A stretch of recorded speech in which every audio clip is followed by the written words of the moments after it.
उनको अभी ये दिखाई दे रहा है कि हमारे बच्चे कमा खा लेंगे, ये नहीं जाने हम लोग के हाथ से उनके बच्चे भिखमंगे हो जाएंगे, पागल हो जाएंगे और होंगे, क्योंकि जब 30,000 40,000 संविदा कर्मी निकाले जा रहे हैं तो उनकी हाय लगेगी, वो तो दो राय नहीं है, और इस सरकार को भी लगेगी। अभी जो चीख, जो दर्द, जो गुस्सा आपने सुना, वो सिर्फ एक इंसान की हताशा नहीं है, ये उत्तर प्रदेश के उन हजारों बिजली कर्मचारियों और उनके परिवारों का दुख है जिन्हें रातों रात बिना किसी पूर्व सूचना के, पहले किसी तरीके का कोई नोटिफिकेशन, कोई जानकारी नहीं दी जाती है और सिस्टम इन्हें दूध में पड़ी मक्खी की तरह निकाल कर बाहर फेंक देता है। रातों रात इनकी नौकरियां निगल ली जाती है। अब जरा सोचिए कि एक इंसान जिसने पिछले 10 साल, 15 साल, 20 साल तक अपनी जान जोखिम में डालकर, हथेली पर अपनी जान रखकर 11,000 वोल्ट के तारों पर काम किया हो, ये जो हाई टेंशन वाली लाइनें होती हैं, इन पर अपनी जान हथेली पर रखकर रात में काम करते हैं ताकि हमारे और आपके घर में रोशनी आ सके, बिजली की व्यवस्था ठीक से चल सके। इसलिए ये बिजली कर्मचारी कितनी मेहनत करते हैं, ठंडी हो, गर्मी हो, बरसात हो, रात हो, दिन हो, दोपहर हो, बिजली की कोई भी समस्या होगी तो ये अपनी गाड़ी उठाकर प्रॉब्लम वाली जगह पर पहुंचते हैं। अधिकारी तो अपने एसी वाले कमरे से बाहर तक भी नहीं निकलते, उन्हें क्या ही पता कि कितनी ज्यादा मुश्किल होती है इन्हें। आज ये अपनी जिंदगी में कितने हताश और परेशान हुए होंगे, इनकी जिंदगी को कैसे अंधकार में ढकेला जा रहा है, यही हम आपको बताने जा रहे हैं। राजधानी लखनऊ में मध्यांचल विद्युत वितरण निगम लिमिटेड के मुख्यालय के ठीक सामने या मेरे पीछे आप देखिए कैसा जन सैलाब देख पा रहे हैं। ये कोई राजनीतिक रैली नहीं है, ये बुलाई गई भीड़ भी नहीं है और ना किसी पार्टी का प्रोग्राम चल रहा है। ये पेट की आग है। ये वो लाइनमैन हैं, ये वो कंप्यूटर ऑपरेटर हैं जिन्होंने चिलचिलाती धूप में, कड़ाके की ठंड में, कोरोना महामारी में, हर मुश्किल में, हर घड़ी में बिना रुके काम किया है, सेवाएं दी हैं और आज इनकी नौकरियां छीनी जा रही हैं। लेकिन आज इनके हाथ में क्या है आप सोचिए, सिर्फ एक नोटिस जिस पे लिखा है कि 1 अप्रैल से आप अपनी सेवाएं खत्म समझिए, समाप्त समझिए। आरोप बेहद संगीन है। कहा जा रहा है कि ये सोची समझी साजिश है। ये जो कुछ भी विभाग की तरफ से किया जा रहा है, ये सब कुछ सोच समझ कर किया जा रहा है। इन अनुभवी कर्मचारियों की छटनी की जा रही है ताकि विभाग को जानबूझकर फेल साबित किया जा सके। आप सभी को पता है कि सरकारी सिस्टम पर लापरवाही के कितने आरोप लगते हैं। ये कहा जाता है कि सरकारी विभाग ठीक से काम ही नहीं करता, इन लोगों को कुर्सी तोड़ने की आदत पड़ गई है, क्योंकि तनख्वाह टाइम पर मिल जाती है तो काम करें या ना करें कोई फर्क नहीं पड़ता। इस तरीके की हमारी सोच भी है और कुछ हमें दिखता भी है इस तरीके का। लेकिन ये लोग बिजली विभाग वाले ये आरोप लगा रहे हैं कि जानबूझकर जो अनुभवी हैं, जिन्होंने 20-20 सालों तक काम किया है, उनकी छटनी की जा रही है ताकि इस कंपनी को बाद में नकारा साबित कर दिया जाए। ये कहा जाए कि इतने एम्प्लॉय ठीक से काम नहीं कर पा रहे हैं और सरकारी काम ठीक से हो नहीं पा रहा है और प्राइवेट हाथों में दे दिया जाए। प्राइवेटाइजेशन को सपोर्ट करने के लिए, निजीकरण का रास्ता साफ हो सके, इसलिए ये काम किया जा रहा है, इस तरीके का आरोप लगाया जा रहा है। अब सबसे बड़ा आरोप तो यही है, एक तरफ अधिकारी कह रहे हैं कि स्टाफ ज्यादा हो गए हैं, लोगों की संख्या बहुत ज्यादा है, इतना काम नहीं है, और दूसरी तरफ नई भर्तियों के नाम पर 1-1 लाख रुपए खुलेआम रिश्वत मांगी जा रही है। जब ज्यादा एम्प्लॉय हैं, जब ज्यादा लोग हैं और आपको छटनी करनी पड़ रही है, तो 1-1 लाख रुपए का खुलेआम रिश्वत कैसे चल रहा है और कहां पर नियुक्ति होगी जब लोगों की संख्या ज्यादा है? यही तो है और इसी का तो सवाल है। क्या यही है रामराज? क्या यही है सुशासन जिसके दावे किए जाते हैं? क्या यही है वो व्यवस्था जहां एक गरीब कर्मचारी की हाय को अनसुना किया जा रहा है, उसकी मेहनत की कमाई और जिंदगी भर के जो स्किल है उसे नकारा समझ लिया जा रहा है? बिना किसी देरी के आप ये समझिए और ये ग्राउंड जीरो पर जो हमने कवरेज की है उसे सुनिए ताकि आप समझ पाएंगे कि ये कर्मचारी और इनका असली दर्द क्या है। उत्तर प्रदेश पावर कॉरपोरेशन निविदा संविदा कर्मचारी संघ आज मध्यांचल पे आया है, एमडी मैडम के पास में। इन्हीं ने तमाम कर्मचारियों को बेरोजगार कर दिया है, यानी कि उनकी छटनी कर दी है। तो जिसमें तमाम पुरुष हैं जो लाइन का काम करते हैं और तमाम महिलाएं हैं। कंप्यूटर ऑपरेटर हुए और स्विच रूम ऑपरेटर हुए, लाइनमैन, इन लोगों की छटनी कर दी है, कम कर दिए हैं कर्मचारियों को। जहाँ पे 18.5 आदमी होना चाहिए वहाँ पे इन्होंने 9.5 आदमी रखे, कहीं पे 6.5 आदमी रखे। इस तरीके से आदमियों की कमी कर दी है। अब आप सोच रहे होंगे कि आखिर ऐसा क्या हो गया कि जिस विभाग में कल तक काम सुचारू रूप से चल रहा था, अचानक वहां कर्मचारियों को निकाला जा रहा है। जरूरत से ज्यादा हो गए हैं, इसलिए सरप्लस बताकर कटौती की जा रही है। अधिकारी रटा रटाया बयान दे रहे हैं, ऊपर से आदेश है, हम क्या ही कर सकते हैं, हमें ऊपर से कहा गया है तो हम छाट रहे हैं। लेकिन अब आप समझिए कि कर्मचारियों की आंखों में देखिए और उनकी बेबसी समझिए, जो पर्दे के पीछे बहुत बड़ा सवाल और एक डरावना सच खोलता है। कर्मचारी का साफ तौर पर यह कहना है कि ये छटनी नहीं है, ये प्राइवेटाइजेशन को प्रमोट करने के लिए उठाया गया कदम है, एक सोचा समझा कदम है। लेकिन लॉजिक सीधा साधा है, स्टाफ कम करो, काम पेंडिंग होगा, जनता परेशान होगी, विभाग की बदनामी होगी और फिर से बदनामी का फायदा उठाकर पूरा का पूरा महकमा किसी प्राइवेट कंपनी के हाथ में सौंप दिया जाएगा, थमा दिया जाएगा। ऐसा ही तो होता है, यही तो हमारे यहाँ सरकारी विभागों के साथ किया जाता है। सरकारी एम्प्लॉय ठीक से काम नहीं करते, समय पर नहीं आते, देरी करते हैं और इसके बाद एक प्राइवेट कंपनी को बैठे बिठाए मलाई काटने का मौका मिलता है। और यही बिजली विभाग के साथ करने की कोशिश है, इस तरीके का आरोप लगाया जा रहा है। कैसे ये कर्मचारी पूरी साजिश का पर्दाफाश कर रहे हैं, आप खुद सुनिए। छटनी का सिर्फ एक ही कारण है कि अभी आप छटनी करेंगे, हमें मालूम है कि हमारे काम जो है 18 ही लोगों से होना है, तो जाहिर सी बात है उसमें जनता परेशान होगी और जब परेशान होगी तो ये जो है आराम से विभाग को बदनाम करके निजीकरण कर देंगे। अच्छा। और निजीकरण जब करेंगे तो जो भी कंपनी आएगी कि एक कर्मचारी से 2-2 लाख रुपए 3-3 लाख रुपए लेके उसके बाद में संविदा की वही भर्ती रखेंगे और सोच ही कम कर्मचारियों को रखेंगे। हाँ, ऑफिस के बाद उन्हीं से काम करवाया जाएगा। अब मतलब आपका कहना है कि प्राइवेटाइजेशन कर दिया जाएगा, उसके बाद से जो कंपनी आएगी जो ओवरटेक करेगी वो अपने एम्प्लॉयज रखेगी और रखेगी भी आप लोगों को। तो आपसे कुल मिला के ये समझ लिए पावर कारपोरेशन को बदनाम करके और ये निजीकरण करना चाह रहे हैं, यानी कि बड़ी कंपनी को बेचना चाह रहे हैं। तो जिसमें अभी आपने देखा होगा वाटिकल लगा है, वाटिकल में आपने तो देखा ही होगा कि कितनी जनता परेशान है। जो काम आधे घंटे में 1 घंटे में हो जाता था आज 3 दिन में क्यों हो रहा है। वाटिकल का ये मतलब हो गया, किसी पावर हाउस पे चले जाइए वहाँ पे कोई अधिकारी नहीं मिलेगा, ना वहाँ कोई जेई मिलेगा, ना वहाँ एसडीओ मिलेगा, ना वहाँ एक्शन मिलेगा।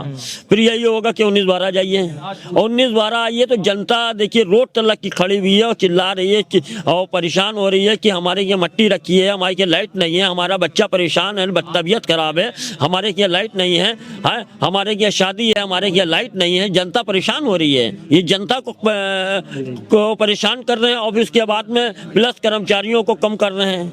सरकार हर मन से नारी सशक्तिकरण की बात करती है, महिला के सम्मान के बड़े बड़े वादे और दावे भी किए जाते हैं, लेकिन धरने पर जो बैठी महिलाएं हैं, जो तस्वीरें हम आपको दिखा रहे हैं, वो क्या बयान कर रही है।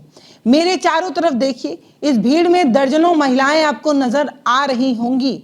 ये वही ऑपरेटर हैं जिन्होंने अपनी जिंदगी के 12-13 कीमती साल सिर्फ इस विभाग को दिए हैं, सर्वर और फाइलों के बीच अपनी जिंदगी गुजारी है। 1912 हेल्पलाइन हो या बिलिंग सेक्शन हो, दिन रात काम किया है इन महिलाओं ने। अब उसका सिला इन्हें क्या मिल रहा है, सिर्फ एक ईमेल आता है और इस ईमेल में एक झटके में इनकी रोजी रोटी छीन लेने की जानकारी दी जाती है।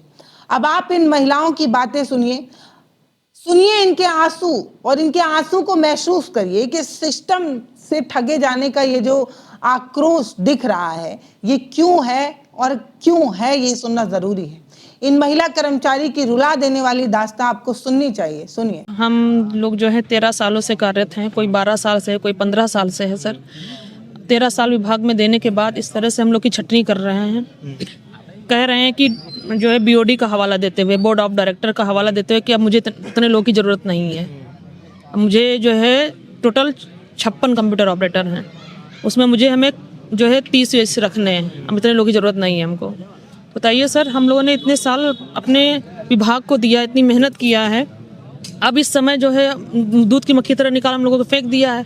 एक तरफ नारी सशक्तिकरण, श्री माननीय मुख्यमंत्री जी योगी जी आदित्यनाथ जी कहते हैं कि जो है नारी का अपमान नहीं होगा, आउटसोर्सिंग कर्मचारियों को उनका शोषण कोई नहीं करने पाएगा। तो ये सब सर क्या है सर, हम लोग के साथ फिर ऐसा क्यों हो रहा है? हम लोग कहाँ जाएं फिर? ये अन्याय है ना। तो सर ये सरकार से यही उम्मीद है कि हमें हमारी नौकरी वापस दें। छटान आपका भी किया गया? हम लोग का भी छटान किया गया, हम लोग का भी छांट निकाल दिया गया। 1 अप्रैल से हम लोग की सेवाएं बंद कर दी गई हैं। 1 अप्रैल से? हाँ, कंपनी ने कहा कि 1 अप्रैल से आप लोग की सेवाएं बंद कर दी जाएंगी। हम लोग हर जगह गए, अधिकारियों के पास गए, अधिकारियों ने हाथ खड़े कर दिए, कहा हम लोग से मतलब नहीं है, हम लोग ने कुछ नहीं किया, हमारे हाथ में कुछ नहीं है। डायरेक्टली वो यही कह रहे हैं और कुछ उनके पास बयान? कहीं नहीं सुनवात हो रही, सब लोग यही कह रहे हैं। MD मैडम और अधिकारी गण जो हैं, लोकल अधिकारी जो हैं, सब लोग यही कह रहे हैं कि जो हमारे हाथ में कुछ नहीं है। क्या लग रहा है आपको, वो लोग ऐसा क्यों कर रहे हैं? इतने दिन बाद, इतना दिन आपने सेवा दिया, बता रही हैं आप। जब हम लोग ने रात तक मेहनत की, सुबह बुलाया, जब अधिकारी ने बुलाया तब गए ऑफिस। जब जो है अगर 7 बजे तक काम करवाया, 8 बजे तक काम करवाया। जब जितना सारी छुट्टी कैंसिल हुई, संडे और जो भी घर से छुट्टी मिलती थी, सब में बुलाया, हम लोग सब गए। तो सर हम अब कह रहे हैं हमारे अधिकारी कि जो है आप लोगों ने काम ही नहीं किया होगा, तभी आपके अधिकारी ने नाम रिकमेंड नहीं किया। हमने कहा सर ऐसा कैसे हो सकता है? 13 साल से अगर हम विभाग में कर रहे थे तो काम ही तो कर रहे थे, काम कर रहे थे तभी टिके थे ना? काम कर रहे थे तभी तो टिके थे सर, ऐसे कैसे हम टिके रहते? तो यही सब है सर। हम लोग हर जगह जा चुके हैं, कहीं कोई सुनवाई नहीं हो रही है। एक वैलिड रीजन नहीं दे रहे हैं वो आपको निकाल?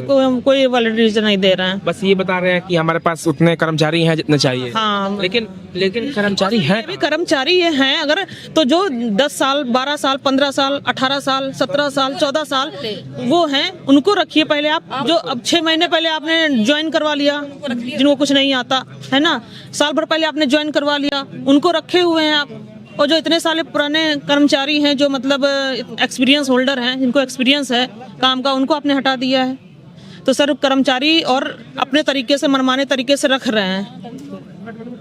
ये मनमाना तंत्र अपना रहे हैं। ना कोई जो उन्होंने कोई उसका दिया है, ना कोई आधार दिया है, ना कोई किसी का कोई मतलब कोई रीजन नहीं बता रहे हैं किस लिए निकाला है, बस निकाल दिया है। अच्छा, ये कर्मचारियों की बात कर रहे हैं वो लोग कि हमारे पास इतने कर्मचारी हैं, लेकिन कहाँ हैं वो? दिखते तो नहीं है किसी ऑफिस में जाने पे इतने? दिखते नहीं है सर। जो है क्या कहते हैं, हम लोग तो जो साइट पे कर्मचारी कर अपने काम से मतलब है, दूसरों से तो कोई मतलब नहीं है। उनके कर्मचारी जो हम लोग भी तो इतने दिन से काम ही कर रहे थे ना, 2010 से काम कर रहे हैं तो कुछ काम ही तो कर रहे होंगे ना, ठीक है। और 2010 से एक ही जगह इंसान रुका हुआ है, एक ही जगह काम कर रहा है, तो अचानक से उसकी जरूरत खत्म कैसे हो गई? बीओडी जो है निकाल दिया गया इस तरह से। कितने पुराने कर्मचारियों को बताइए इस तरीके से निकालना समझ में नहीं आ रहा है। एक तरीके से एक वैलिड रीजन हो, पूछने वाला है ही नहीं, कोई पूछे तो कोई नहीं पूछता, कोई बताता भी नहीं है कोई। हम लोग सब इधर से उधर परेशान कर रहे हैं, दौड़ा रहे हैं, आप यहाँ जाइए, आप यहाँ जाइए, यहाँ जाइए, वहाँ जाइए। सब लोग कह रहे हैं मेरे हाथ में कुछ है नहीं है, बस बीओडी का जो आ गया वो आ गया, हमने बस वापस ले लिया, हमारी सेवाएं वापस कर दी, बस बाकी हमें और कुछ नहीं चाहिए। बिल्कुल, इतने दिन से आप लोग सेवा दिए हैं और अचानक इस तरीके से अगर कोई करेगा तो फिर शांत तो आदमी कहाँ ही बैठेगा। आप कहाँ से आई हैं? मैं लखनऊ से ही हूँ। हाँ, आप लखनऊ से ही। आप लोग भी कहीं ना कहीं इसी हम लोग कंप्यूटर ऑपरेटर थे अमौसी जोन में। मैं तो अमौसी जोन में थी, सेंट्रल जोन में हूँ हम लोग। अच्छा, आप भी कंप्यूटर ऑपरेटर? Computer operator. उधर बड़ी खड़ी होगी। अब जो बात हम आपको बताने जा रहे हैं वो सुनकर आपके पैर के नीचे की जमीन खिसक सकती है। एक तरफ अधिकारी का तर्क ये है कि उनके पास पहले से बहुत ज्यादा कर्मचारी हैं, इसीलिए पुरानी छटनी हो रही है। लेकिन जरा ठहरिए, अगर कर्मचारी ज्यादा हैं तो फिर नई भर्तियां क्यों हो रही हैं? सवाल तो ये है। इन नई भर्तियों के पीछे का खेल क्या है और क्या घिनौना सच है, वही तो जानना है। जो संविदा कर्मचारी महीनों से बमुश्किल 9,000 रुपए कमाते हैं, इनकी सैलरी बहुत ज्यादा नहीं होती है। ऐसा भी नहीं है कि सरकार इन्हें बहुत ज्यादा दे रही है, बोझ बहुत ज्यादा है। महज 9,000 रुपए इनकी तनख्वाह है। जो अपने बच्चों को स्कूल की फीस भी ठीक से जमा कर पाए, इतनी भी इनकी तनख्वाह नहीं है। इनकी नौकरी बचाने के लिए नई नौकरी देने के नाम पर 1 लाख रुपए का भारी भरकम घूस मांगा जा रहा है। और ऐसा पहली बार नहीं है, ये हमारे सिस्टम में होता रहता है। और आप जानते भी होंगे कि संविदा कर्मियों के साथ क्या होता है। इन्हें ये बोलकर इस लालच में नौकरी दी जाती है कि आगे जाकर तुम सरकारी हो जाओगे, तुम्हारी तनख्वाह बढ़ जाएगी। और बाद में होता ये है कि ये 10, 12, 15, 20 साल उसी काम को करते रह जाते हैं, घिसते रह जाते हैं, जवानी चली जाती है और तनख्वाह ना बढ़ती है और ना बढ़ाने की सरकार कोशिश करती है। ये भ्रष्टाचार का वो नंगा नाच है जिस पर बड़े बड़े दावे करने वाले पूरी तरीके से मौन हैं। सीधी तौर पर सुनिए कि कैसे 1 लाख रुपए का रेट खुलेआम चल रहा है, सुनिए। बाकी अंदर से देते हैं सब। कितना घूस मांगते हैं ये भर्ती के लिए? 1 लाख, बस 1 लाख। 1 लाख। तो पगार कितनी मिलती है? 9,000।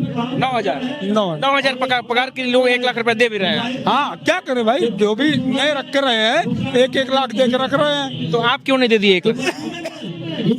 हमारे पास नहीं है, कहाँ से दें? आप बताइए, 9,000 आप दे रहे हो, उसमें हम अपने 3 से बच्चे पाल लें, पढ़ाएं लिखाएं, खेती बाड़ी, कि हम उनको घूस कहाँ देते हैं? आप ही बताइए, इस महंगाई में। इस सरकार दावा भी कर रहा है कि हमारे सरकार में करप्शन 0 है, कहीं घूस के नाम पे कुछ भी घूस तो लिया ही नहीं जाता। भैया, जो बड़े बड़े मीडिया हैं जैसे दैनिक जागरण, अमर उजाला वगैरह, आज तक वगैरह, ये उसको दबाते हैं। अच्छा। और करप्शन अगर आप धरातल पर जाइए तो इससे भी विकट है, हर माने में कोई करप्शन नहीं रुका है। आप लोग खुद एक सरकारी जगह पे कर्मचारी हैं, संविदा पे, लेकिन आप लोग से बेहतर कौन जानता है कि हाँ क्या खेल चलता है इन ऑफिस के अंदर?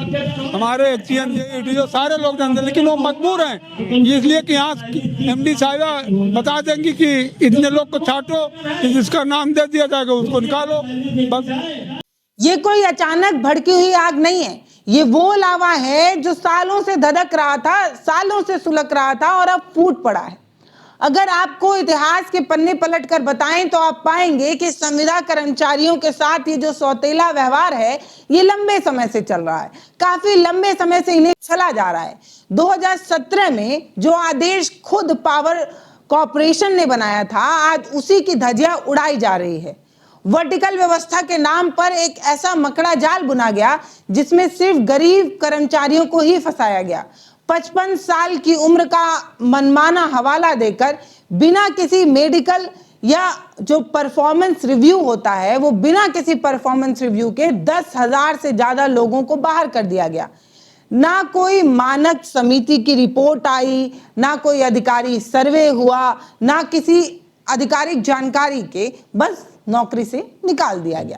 अब ये जो तानाशाही फरमान आया है उसमें 15,000 से अधिक घर जो है वो बेघर हो रहे हैं, उनकी रोटी छिन रही है, बच्चों की पढ़ाई जो है वो चिंता में आ रही है। सुनिए कि यूनियन के नेता इस पूरी प्रशासनिक विफलता की पोल कैसे खोल रहे हैं और इस बारे में क्या जानकारी दे रहे हैं। अक्टूबर 2024 में पावर कॉर्पोरेशन प्रबंधन द्वारा अपने स्वयं के आदेश का उल्लंघन कर ग्रामीण विद्युत उपकेंद्रों पर 20 के स्थान पर 12.5 और 36 के स्थान पर 18.5 कर्मचारियों को तैनात करने का आदेश निर्गत किया गया, जिससे पूर्व से कार्य कर रहे कर्मचारी बेरोजगार हुए।